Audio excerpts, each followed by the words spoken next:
আজকের রেসিপি শুটকি, বাঁশপাতা শুটকি বলি। এই যে এই শুটকি, এই শুটকি দিয়া আজকে ভর্তা বানাবো কড়াইয়া দিয়া। দেখতে থাকেন কিভাবে বানাই। এটা কি কর সম্বার ভর্তা? কড়াইয়া দিয়া ভর্তা বানাবো, দেখেন। কড়াইয়া গরম হয়েছে, তেল দিয়ে দিলাম। শুটকির ভর্তাতে একটু তেল বেশি দেওয়া লাগে, তাইলে ভর্তা খাইতে ভালো লাগে। একটু তেল দিলাম। আজকের রেসিপি শুটকির ভর্তা, চাপা শুটকির ভর্তা। চাপা শুটকির ভর্তা বানাতে তো বেশি সময় লাগে না, না, অল্প সময় হয়ে যায়। অল্প টাইম। আমি আজকে কয়েকটা টমেটো দিব শুটকির মধ্যে, ভর্তা বানাবো। শুটকির মধ্যে টমেটো দিব, টমেটো দিলে ভালো লাগে। আর কিন্তু বেশি পেঁয়াজ দেওয়া লাগে, তাইলে ভর্তা খাইতে ভালো লাগে। টমেটো দিলে স্বাদ লাগবে না, টক টক লাগবে না, স্বাদ লাগবে। এটা একটু স্বাদ অন্যরকম। এই যে কড়াইয়ের তেলও গরম হয়ে গেছে, কড়াইও ভালোভাবে গরম হয়েছে। পেঁয়াজ দিয়ে দিতেছে। পেঁয়াজ একটু বেশি দেওয়া লাগে শুটকির ভর্তা কড়াইতে বানানো।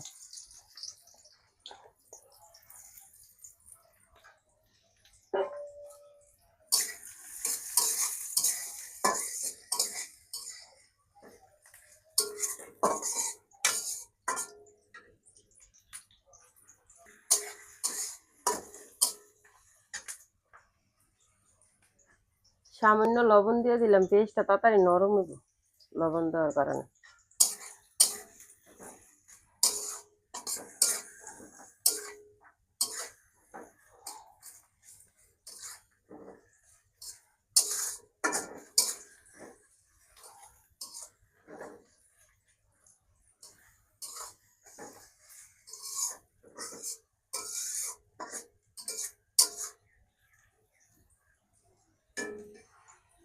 আস্তা রসুন দিব, আমি বাইটা দিব না, এই যে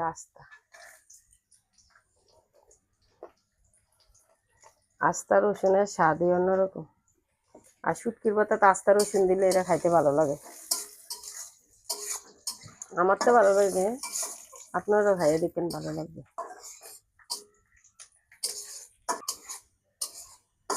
পেঁয়াজ রসুন একসাথে ভালোভাবে ভাজা নিলাম। এই যে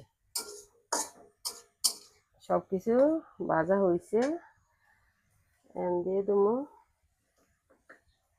হলুদের গুঁড়া। মরিচ তুমি একটু বেশি,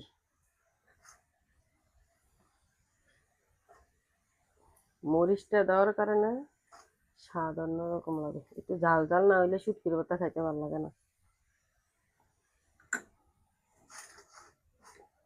লবণ পরিমাণ মতন দিয়ে দিলাম, সামান্য জল দিয়ে দিলাম।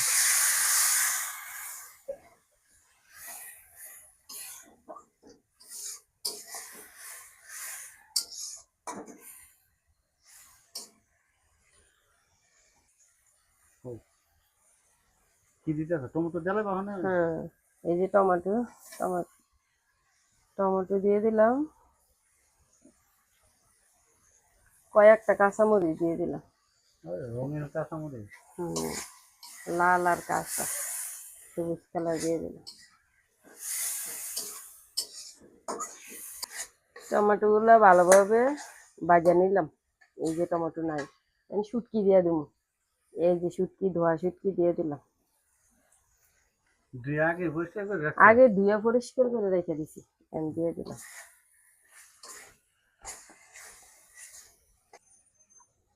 আরেকদিন তোমার মাছ দিয়া আর এই শুটকিটা ভর্তা বানাই দেন। সিলভার মাছ আনবা, কাটা বাচ্চা সিলভার মাছ দিয়া আর এই শুটকিটা ভর্তা বানাই দেন, স্বাদ লাগে। মাছের শুটকি একসাথে ভর্তা, মাছের শুটকির ভর্তা স্বাদ আছে।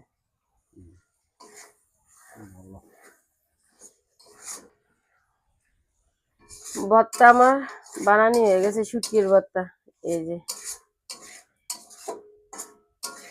শুটকির ভর্তা বানানি হয়ে গেছে।